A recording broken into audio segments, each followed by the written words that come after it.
വായോ വായോ വായോ വായോ വായോ വായോ വായോ വായോ വായോ വായോ വായോ എന്ന് വന്ന് വിളിക്കുക. പണ്ട് ഇതുപോലെ ഇവരെ പഠിക്കച്ചെന്ന് വായോ വായോ എന്ന് കൊണ്ട് മീനി വിളിച്ചതാ. കൂടക്കകത്ത് കയറി വന്നതാ എന്റെ കൂടെ. എന്തുവാ അങ്ങനെ വന്നിട്ട് എന്തെങ്കിലും മുട്ടുണ്ടോ നിങ്ങൾക്ക്? എന്തായാലും പറയാൻ പറ്റും. നീ എന്റെ മുട്ട് തല്ലി ഓടിക്കത്തില്ലോടി. ആ മുട്ടിന്റെ കാര്യമല്ല ഞാൻ പറഞ്ഞത്. നിങ്ങൾക്ക് എന്തെങ്കിലും ബുദ്ധിമുട്ടുണ്ടോ? പിന്നെ ഒരുപാട് ബുദ്ധിമുട്ടുണ്ട് നിന്നെ കെട്ടിയ പിന്നെ. ഒന്ന് പറയാതിരിക്കാ ഭേദം. വെളുപ്പിന് 2 മണിയായപ്പോ ഇങ്ങോട്ട് കൊണ്ടുവാ. എങ്ങോട്ടാ? വെളുപ്പിനെ 2 മണിയായപ്പോ ഹാർബറിൽ മീനെടുക്കാൻ പോയ മനുഷ്യൻ എങ്ങനെ പുറകിന് പോയി പൂച്ച 2 മീൻ എടുത്തോണ്ട് വീട്ടിൽ എവിടെയായിരുന്നു? അങ്ങനെ പറയല്ലേ. ഞാൻ ഹാർബറിൽ ചെന്നപ്പോ അവിടെ ഭയങ്കര ഹർബറി. അത് തീരട്ടെന്ന് വിചാരിച്ചാൽ ഞാൻ ചായ കുടിക്കാൻ കയറിയ ഒരു ബേക്കറി. അവിടുന്ന് ഞാൻ കഴിച്ച ഒരു സ്ട്രോബെറി, നിനക്ക് മാറ്റി ഒരു കാഡ്ബറി. പിക്കപ്പ് ലൈൻ ആണല്ലോ. നോക്കട്ടെ, ഈ 2 മീനും കൊണ്ടാണോ നിങ്ങൾ ഈ നാടുനീളെ കൊണ്ട് വിറ്റത്? 2 അല്ല 3 ഉണ്ടായിരുന്നു. വിറ്റ മീന്റെ പൈസ എങ്ങനെ? അത് മീറ്റ പൈസ അങ്ങനെ തരും.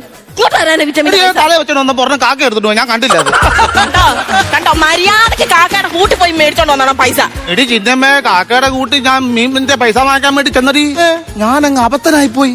ഞാൻ കാക്കയുടെ കൂട്ടിൽ ഒരു കുയിലിരിക്കുന്നു. ഇതെനിക്ക് മനസ്സിലായി. എനിക്കല്ല അബദ്ധം പറ്റിയത്, കുയിലമ്മയ്ക്ക് അബദ്ധം പറ്റിയത്. കാക്കയുടെ കൂട്ടി കയറി മുട്ട ഇട്ടോണ്ടിരിക്കുവായിരുന്നു. ഞാൻ മര്യാദക്ക് പൈസ പറഞ്ഞു. പപ്പ പറഞ്ഞിട്ട് പൈസ ആരാന്ന്. എടാ ഈ ചൂരയുടെ വാല് വെച്ച് നിങ്ങളുടെ മുതുകത്തൊരു ചതല്ല ഞാൻ പറഞ്ഞ കൊള്ള കള്ളക്കഥയും പറഞ്ഞോണ്ട് വന്നേക്കുവാ. നാടുനീളെ കൊണ്ട് നടന്ന് ഉള്ള പെണ്ണുങ്ങൾക്ക് എല്ലാം അങ്ങ് കടം കൊണ്ട് പണി. ആ വത്സല 1250 രൂപ തരാനുണ്ട്. തന്നവള് മനസ്സിലായി. അയ്യോ വത്സല ഇല്ലാതെ തന്നെ അങ്ങ് കുഴയുവാ. വത്സല 1300 രൂപ തരാനുള്ളായിരുന്നു.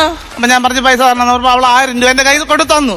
ബാക്കി 300 രൂപ അവള് പറഞ്ഞു കൊച്ചിന് സ്കൂൾ തുറക്കും, വലിയ ഭാഗമൊക്കെ വാങ്ങിക്കാൻ പൈസ ഇല്ല എന്നാ, അതുകൊണ്ടാ ബാക്കി 300 രൂപ പിന്നെ തരാന്ന് പറഞ്ഞപ്പോ ഈ 1000 രൂപ ഞാൻ അങ്ങ് തിരിച്ചു കൊടുത്ത.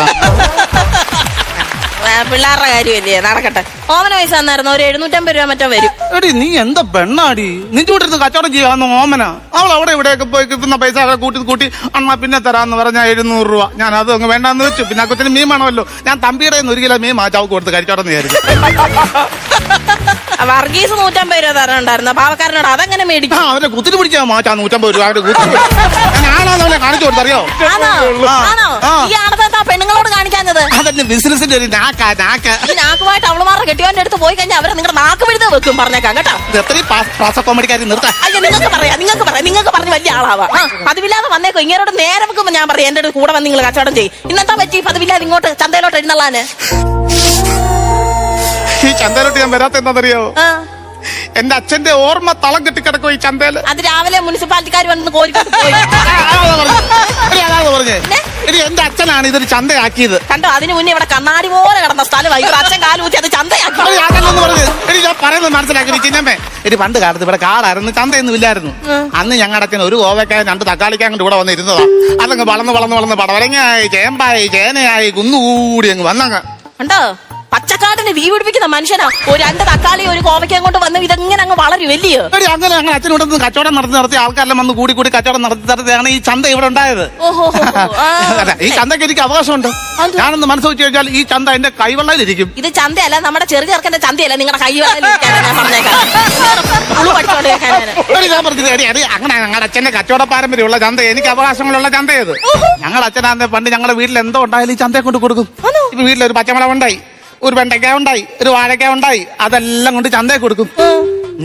എന്റെ അനിയൻ ഉണ്ടായപ്പോഴേ ഞങ്ങളുടെ അമ്മ ഞങ്ങളുടെ അച്ഛനോട് പറഞ്ഞില്ല. അല്ല അവനേക്കാളെ ചന്തയെ കൊണ്ട് കൊടുത്തായിരുന്നു ഞങ്ങളുടെ അച്ഛൻ. നിങ്ങളുടെ അമ്മയ്ക്ക് ബുദ്ധിയുണ്ട് കേട്ടോ. അച്ഛനെ കൊണ്ട് വിളിക്കാനോ കച്ചവടത്തൊന്നും വിളിക്കരുത് അങ്ങോട്ട്. ഞാൻ വിളിച്ചാ നിങ്ങൾ വിളിച്ചാട്ടെ. മീല